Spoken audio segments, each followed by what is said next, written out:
ಇವತ್ತಿಗೆ ನನಗನ್ಸೋ ಪ್ರಕಾರ ಈ ಆಶ್ರಮದಲ್ಲಿ ನಿನ್ನ ಕೊನೆ ದಿನ. ನನ್ನ ಮಾತು ನಿನಗೆ ಕೇಳಿಸ್ತಾ ಇದ್ರೆ ಅಥವಾ ಅರ್ಥ ಆಗ್ತಾ ಇದ್ರೆ ಒಂದೆರಡು ಮಾತು ಹೇಳ್ತೀನಿ.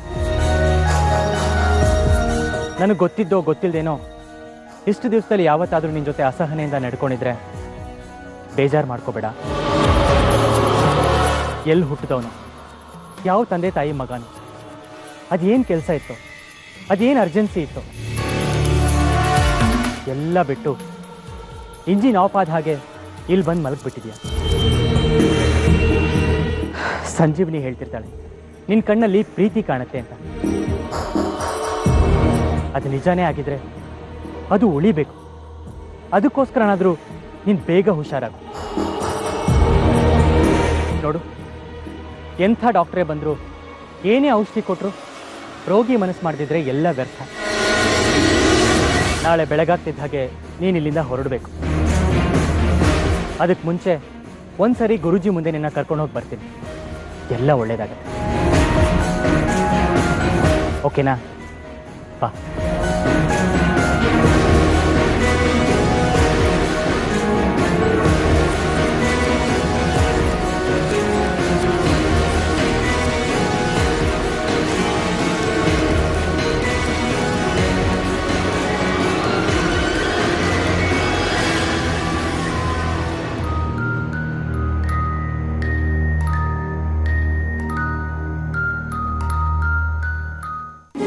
ರಾಧಿಕಾ, ಈ ಫಾರ್ಮ್ ತಗೋ. ಯಾವ್ದಿದು? ಅದೇ ನಿನ್ನ ಕೃಷ್ಣಂದು. ನನ್ನ ಕೃಷ್ಣನಾ? ನಿನ್ನ ಕೃಷ್ಣ ಅಂದರೆ ನೀನೇ ಹೆಸರಿಟ್ಟಿರೋ ಕೃಷ್ಣ. ನೀನು ಫಿಲ್ ಮಾಡಿರೋ ಫಾರ್ಮೇ ಇದು. ಓ, ಇದನ್ನು ತಗೊಂಡು ಹೋಗಿ ಗುರುಜಿ ಹತ್ರ ಒಂದು ಸೈನ್ ಹಾಕ್ಸ್ಬಿಡು. ಸರಿ ಅಕ್ಕ. ರಾಧಿಕಾ, ಹೇಳಿ ಅಕ್ಕ. ಪಾಪ ಕೃಷ್ಣನ್ ಕಣ್ಣು ನೋಡಿದಾಗೆಲ್ಲ ಒಂದು ಪ್ರೀತಿ ಮಿಂಚು ಕಾಣುತ್ತೆ. ನನಗನ್ಸುತ್ತೆ ಕೃಷ್ಣ ಯಾವುದೋ ಒಂದು ಹುಡುಗಿನ ತುಂಬ ಪ್ರೀತಿಸಿದ್ದಾನೆ ಅಂತ. ಅದು ನಿಜನೇ ಆಗಿದ್ರೆ ಅವನು ಪ್ರೀತಿಸಿದ ಹುಡುಗಿ ಯಾರು, ಎಲ್ಲಿದ್ದಾಳೋ, ಇವನಿಗೆ ಹಿಂಗಾಗಿದೆ ಅಂತ ಅವಳಿಗೆ ಗೊತ್ತಿದೆಯೋ ಇಲ್ವೋ? ಪಾಪ, ಈ ಕೃಷ್ಣನ್ಗೋಸ್ಕರ ಅವನ್ ರಾಧೆ ಅದೆಷ್ಟು ಕಣ್ಣೀರು ಸುರಿಸಿರ್ತಾಳ. ಒಬ್ಬ ರಾಧೆ ಕಷ್ಟ ಇನ್ನೊಬ್ಳು ರಾಧೆಗೇನೆ ಅರ್ಥ ಆಗೋದು.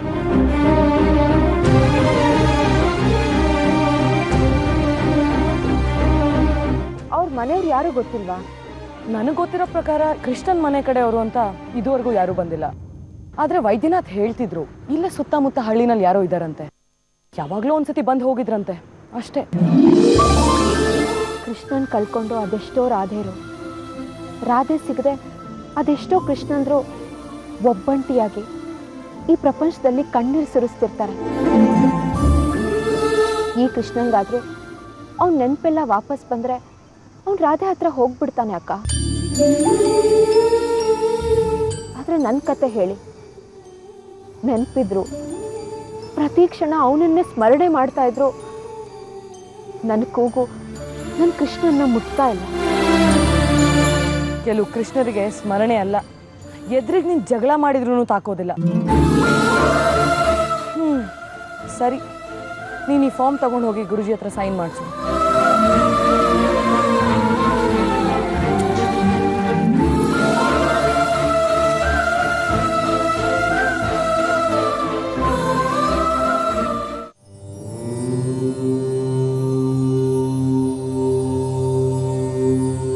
ನಮಸ್ಕಾರ ಗುರುಜಿ.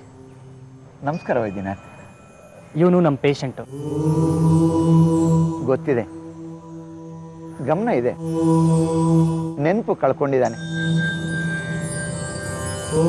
ತಿಂಗಳು ಕಳೆದ್ರೂ ಗುಣ ಕಾಣ್ತಿಲ್ಲ. ನಮ್ಮಲ್ಲಿ ಚಿಕಿತ್ಸೆ ಸಾಕಾಗ್ತಿಲ್ಲ.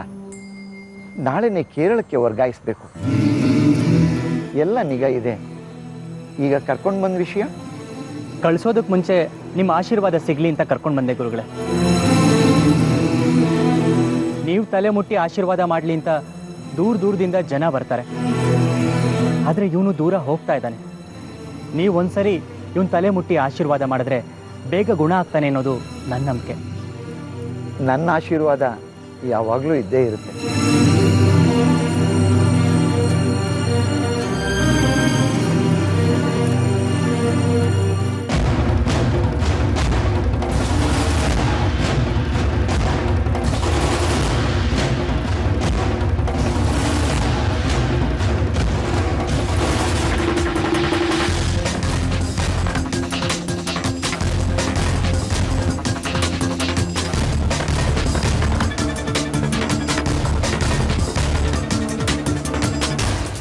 ಜೀವನದಲ್ಲಿ ಪ್ರತಿಯೊಬ್ಬರು ಅವರವರ ಗುರಿನ ತಲುಪಲೇಬೇಕು. ಎಲ್ಲರಿಗೂ ಒಳ್ಳೆಯದಾಗಲಿ. ಗುರುಗಳೇ, ಮಿಕ್ಕಂತೆ ಎಲ್ಲ ತಯಾರಿಗಳು ಆಗಿದೆ. ನಾಳೆ ಬೆಳಗ್ಗೆನೇ ಇವ್ರನ್ನ ಕೇರಳ ಕಳಿಸೋಣ ಅಂತ ಅಂದ್ಕೊಂಡಿದ್ದೀವಿ. ರಾಧಿಕಾ, ನೀನೀಗ ತುಂಬು ಗರ್ಭಿಣಿ, ಹೀಗೆಲ್ಲ ಓಡಾಡಬಾರ್ದು ಅಂತ ಸಂಜೀವಿನಿ ಅಕ್ಕ ಹೇಳಿಲ್ವಾ ನಿನಗೆ? ಹೇಳಿದ್ದಾರೆ, ಆದರೆ ನಾನೇ ಬೇಕು ಅಂತ ಓಡಾಡ್ತಿದ್ದೀನಿ. ನಾಳೆ ಹುಟ್ಟೋ ಮಗುಗೆ ಕಷ್ಟ ಏನು ಅಂತ ಅರ್ಥ ಆಗಿಬಿಡಲಿ. ಯಾಕೆ ಅಂದರೆ ಅದು ಹುಟ್ಟಿದಾಗ ನನ್ನ ಹತ್ರ ಕಷ್ಟ ಬಿಟ್ಟರೆ ಕೊಡೋದಕ್ಕೆ ಅಂತ ಇನ್ನೇನೂ ಇಲ್ಲ. ಈಗಲೇ ಅರ್ಥ ಮಾಡ್ಕೊಂಬಿಟ್ರೆ ನಾಳೆ ದಿನ ಅದು ಗಾಬರಿ ಪಡೋದಿಲ್ಲ. ಸರಿ, ಈ ಫಾರಮ್ಗೆ ಗುರೂಜಿ ಹತ್ರ ಸೈನ್ ಮಾಡಿಸ್ಬೇಕಿತ್ತು. ಎಲ್ಲಿದ್ದಾರೆ ಅಂತ ಗೊತ್ತಾ? ಗುರೂಜಿ ಮಂಟಪದಲ್ಲಿದ್ದಾರೆ, ಹೋಗು. ಸರಿ.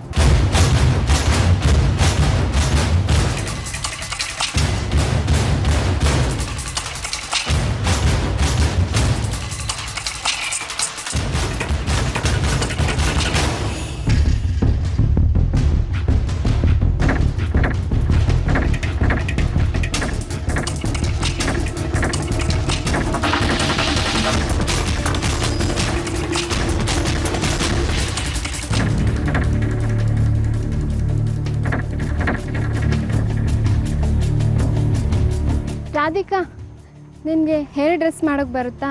ನಾಳೆ ಚೆನ್ನಾಗಿರೋ ಹೇರ್ ಸ್ಟೈಲ್ ಹಾಕ್ಕೊಡ್ಬೇಕು, ಆಗುತ್ತಾ? ಅಯ್ಯೋ, ನನಗೆ ಅಷ್ಟೊಂದೆಲ್ಲ ಚೆನ್ನಾಗಿ ಮಾಡೋದಕ್ಕೆ ಬರಲ್ಲ. ಆದರೆ ನಾಳೆ ನಾನೇ ನಿನ್ನ ಜಡೆ ಹಾಕ್ಕೊಡ್ತೀನಿ, ಸರಿನಾ? ಗುರೂಜಿ ಹತ್ರ ಈ ಫಾರಮ್ಗೆ ಸಹಿ ಹಾಕಿಸ್ಬೇಕು. ಬಂದು ರಾಧಿಕಾ, ನಾಳೆ ಮಿಸ್ ಮಾಡಲ್ಲ ತಾನೆ? ನೀನು ಬರ್ತಾ ಇದೆಯಾ ತಾನೆ ಸೌಪರ್ಣಿಕ ಅಮ್ಮ ಮನೆಗೆ? ನಾನು ಆಗಲೇ ಹೇಳಿದ್ನಲ್ಲ ನಾನು ಬರಲ್ಲ ಅಂತ. ಇರು, ಆ ವಿಷಯದ ಬಗ್ಗೆ ನಿನ್ನ ಹತ್ರ ಆಮೇಲೆ ಮಾತಾಡ್ತೀನಿ. ಅದೆಲ್ಲ ಗೊತ್ತಿಲ್ಲ ರಾಧಿಕಾ, ನೀನು ಬರಲೇಬೇಕು. ಬೇರೆ ಏನು ಕಾರಣ ಹೇಳಬಾರ್ದು. ನೀನು ಬಂದಿಲ್ಲ ಅಂದರೆ ನಾನು ನಿನ್ನ ಹತ್ರ ಮಾತಾಡಲ್ಲ, ಈಗಲೇ ಹೇಳಿದ್ದೀನಿ.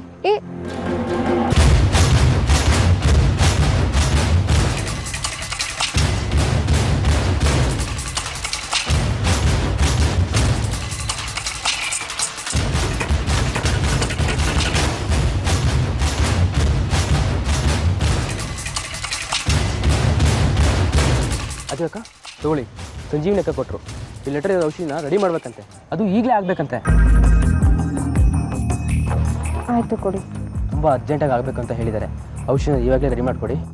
ಹೌದಾ? ಗುರೂಜಿ ಹತ್ರ ಈ ಫಾರಮ್ಗೆ ಸಹಿ ಮಾಡಿಸ್ಬೇಕಾಗಿತ್ತು. ಸಹಿನ ಆಮೇಲೆ ಮಾಡಿದ್ರೆ ಆಯ್ತು ಮೇಡಮ್, ಮೊದಲು ಔಷಧಿನ ರೆಡಿ ಮಾಡಿಕೊಟ್ಬಿಡಿ.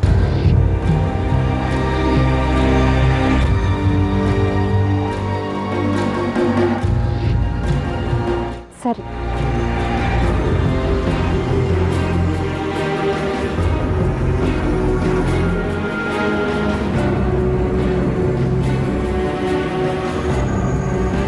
ಅಕ್ಕ, ಒಂದೊಂದ್ಸಲ ಓಡಾಡೋದೆ ತುಂಬ ಕಷ್ಟ. ಗುರೂಜಿ ಇಲ್ಲೇ ಇದ್ದಾರೆ, ಸೈನ್ ಮಾಡಿಸ್ಕೊಂಬಿಡಿ. ಬೇಗ ಬನ್ನಿ, ತಡ ಮಾಡಿಬಿಡಿ.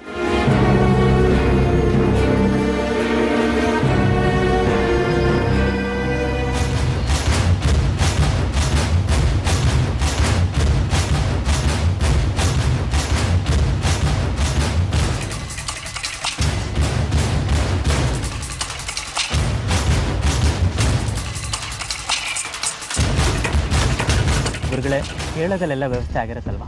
ಆಗಿರುತ್ತೆ. ನಾನು ಫೋನ್ ಮಾಡಿ ಅವ್ರಿಗೆ ವಿಷಯ ತಿಳಿಸ್ತೀನಿ, ನೀವು ಹೋಗಿ ಮಾತಾಡಿ, ಕೆಲಸ ಆಗುತ್ತೆ. ತುಂಬ ಉಪಕಾರ ಆಯಿತು ಗುರುಗಳೇ. ನಮಸ್ತೆ ಗುರೂಜಿ. ನಮಸ್ತೆ. ನಾನೇನು ಹೇಳಿದ್ರು ಕೇಳೋದಿಲ್ಲ ಇವರು. ನಾನೇನು ಮಾಡೋಣ? ವಿಶ್ರಾಂತಿ ಬೇಕು ಈ ದೇಹಕ್ಕೆ.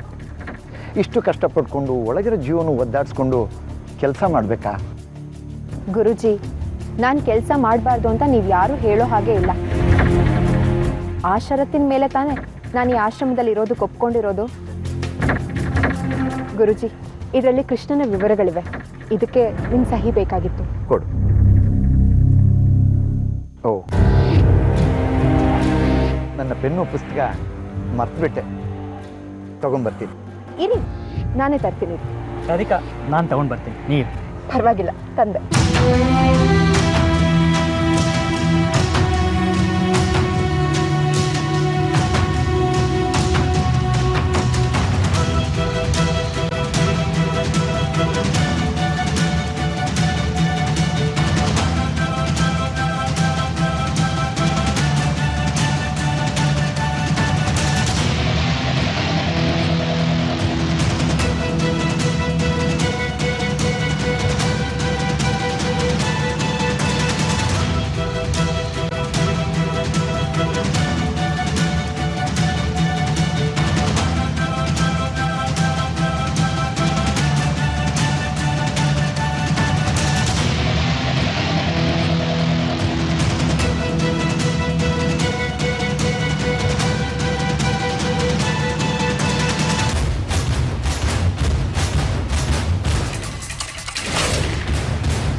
ಆವತ್ತಿಂದ ಇದೇ ಪೇಷಂಟಿಗೆ ಔಷಧಿ ಮಾಡ್ತಿದ್ದೀನಿ. ಇವನ ಬಗ್ಗೆನೇ ಮಾತಾಡ್ತಿದ್ದೀನಿ. ನಾನೇ ಇವನಿಗೊಂದು ಹೆಸರನ್ನೂ ಇಟ್ಟಿದ್ದೀನಿ, ಕೃಷ್ಣ ಅಂತ. ನಾನೇ ಹೆಸರಿಟ್ಟಿರೋ ಈ ಕೃಷ್ಣನ ಮುಖ ಹೇಗಿದೆ ಅಂತ ನಾನೇ ನೋಡಿಲ್ವಲ್ಲ. ಒಂದ್ಸಲ ಮುಖ ನೋಡ್ಕೊಂಡು ಹೋಗ್ಬಿಡ್ತೀನಿ.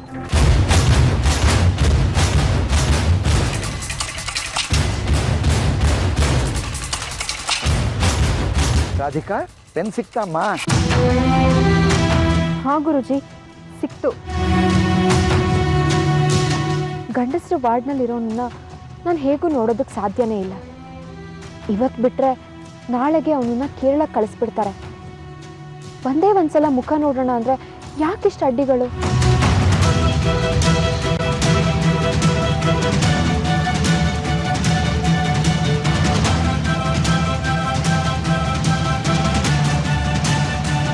ಏನೇ ಆಗಲಿ ಒಂದ್ಸಲ ನೋಡ್ಕೊಂಡು ಹೋಗೇ ಬಿಡ್ತೀರಿ. ರಾಧಿಕಾ, ಎಷ್ಟೊತ್ತಮ್ಮ? ಪೆನ್ ಕೊಡಮ್ಮ. ಗುರೂಜಿ, ನಿಮ್ಮನ್ನು ನೋಡೋದಕ್ಕೆ ಸರ್ಕಾರದಿಂದ ಯಾರೋ ಬಂದಿದ್ದಾರೆ. ಏನಂತ ಹೇಳಿ? ನಾನೇ ಬರ್ತೀನಿ. ವೈದ್ಯ, ನೋಡ್ಕೊಳ್ಳಿ. ಬರ್ತೀನಮ್ಮ. ಇವನೇ ಈ ಪೇಷಂಟ್ನ 23ನೇ ನಂಬರ್ ವಾರ್ಡಿಗೆ ಬಿಟ್ಬಿಡಪ್ಪ.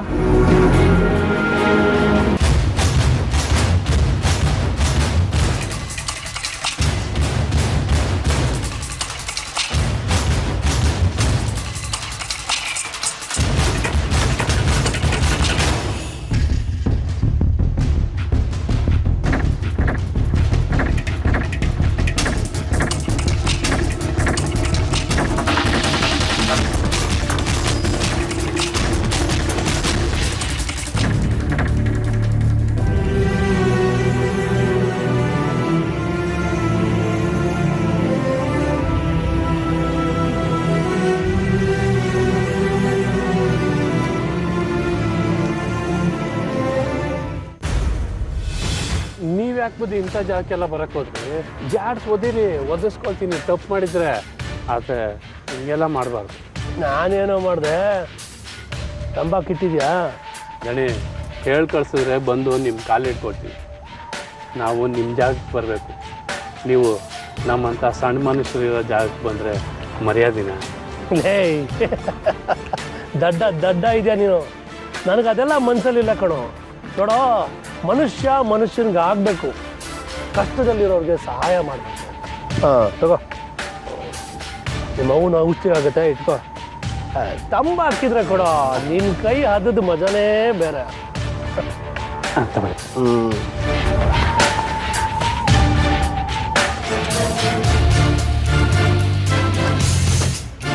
ನೀವೇನು ಹೇಳಿ ಬುದ್ಧಿ, ಒಂಥರ ಜನ ನೀವು.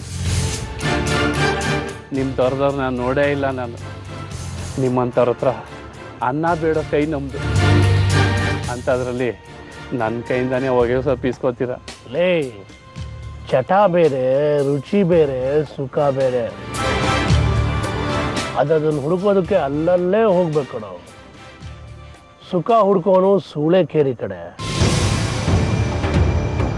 ಮುಕ್ತಿ ಬಯಸೋನು ಗುಡ್ಡದ ಗುಡಿ ಕಡೆ. ಅದೆಲ್ಲ ನನಗೆ ಗೊತ್ತಾಗಿಲ್ಲ. ದೊಡ್ಡ ಮಾತು. ಏನಾಗಬೇಕು ಅಂತ ನೀವು ಕಾಲಲ್ಲಿ ತೋರಿಸಿ ನಾನು ಕಣ್ಣಿಗೆ ಓದ್ಕೊಂಡು ಮಾಡ್ತೀನಿ.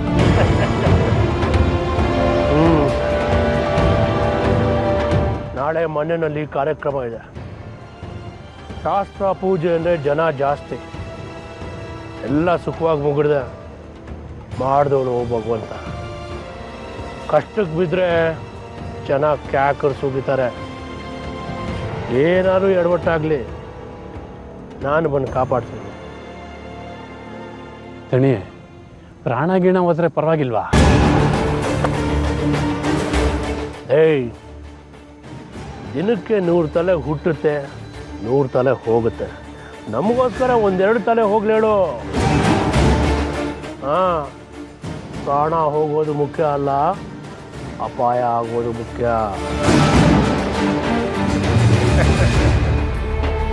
ನಮ್ಮ ಜನ ಎಂಟೋರು ಗೊತ್ತೇನೋ, ಕಾಪಾಡ್ದೋನ ಕಾಲು ಹಿಡ್ಕೊತಾರೆ. ಆದರೆ ಕಾರಣ ಯಾರು ಅಂತ ಯೋಚನೆ ಮಾಡಲ್ಲ. ಅಣ್ಣನ ಜನ ದೇವರು ಅಂತ ತಿಳ್ಕೊಂಡಿದ್ದಾರೆ. ಹಾಂ, ಮನುಷ್ಯ ದೇವರಾಗಬಾರ್ದು, ಅದು ನನ್ನ ಆತಂಕ. ಇಷ್ಟೆಲ್ಲ ಹೇಳಿದ್ದೀನಿ, ಅರ್ಥ ಮಾಡ್ಕೋತೀಯ ಅಂದ್ಕೊಂಡಿದ್ದೀನಿ. ಅರ್ಥ ಆಯಿತು ಬಿಡಿ ಬುದ್ಧಿ. ನಮ್ಮ ಸ್ನೇಹಿತ ಒಬ್ಬ ಇದ್ದಾನೆ, ಅವನ ಸಾತು ತಗೋತೀನಿ.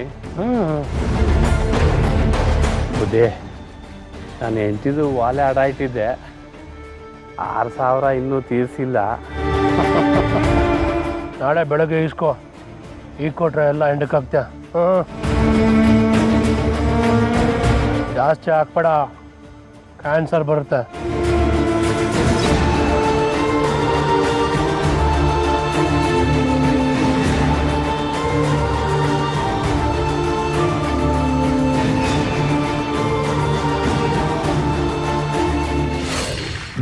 ವೈದ್ಯನಾಥ್, ನಾನಾ ಇಲ್ಲ ಆಶ್ರಮನ, ಎರಡರಲ್ಲೊಂದು ತೀರ್ಮಾನ ಆಗಲೇಬೇಕು.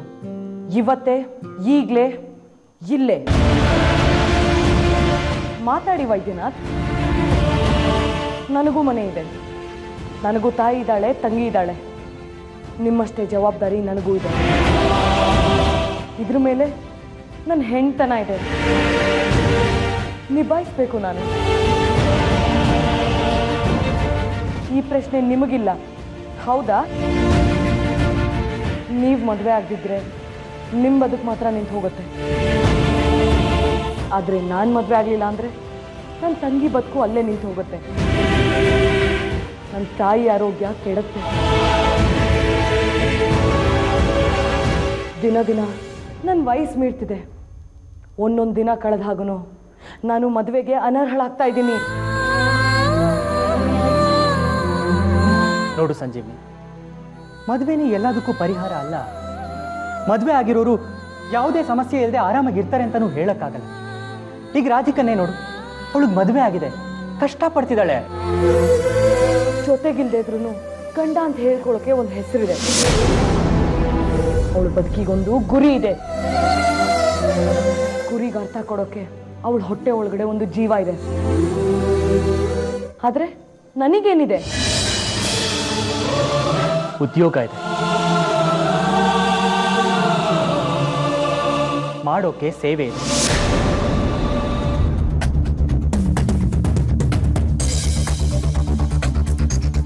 ನಿನ್ನ ಸೇವೆಗಾಗಿ ಕಾಯ್ತಿರೋ ಎಷ್ಟೋ ನೊಂದ ಜೀವಗಳಿವೆ. ಆ ಜೀವಗಳು ನಿನ್ನ ಕಣ್ಣಿಗೆ ಯಾಕೆ ಕಾಣಿಸ್ತಾ ಇಲ್ಲ? ನಿಮಗೋಸ್ಕರ ಕಾಯ್ತಿರೋ ಈ ಜೀವ ಕಾಣಿಸ್ತಿಲ್ವಾ ನಿಮ್ಗೆ?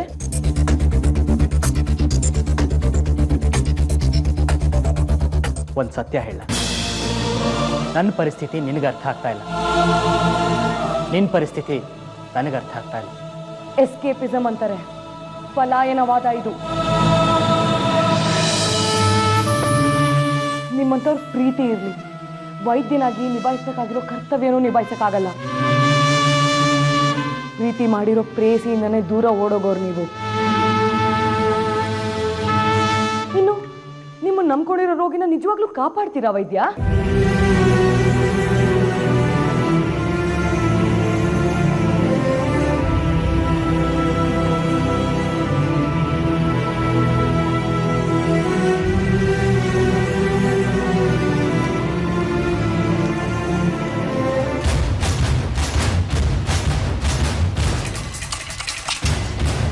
ನೀನು ಹೀಗೆ ಕೇಳ್ತೀಯ ಅಂತ ನಾನು ಅನ್ಕೊಂಡಿರಲಿಲ್ಲ ಸಂಜೀವ್ನಿ. ನಿನ್ನ ಬಾಯಲ್ಲಿ ಇಂಥ ಮಾತು ಬರಬಾರ್ದಾಗಿತ್ತು.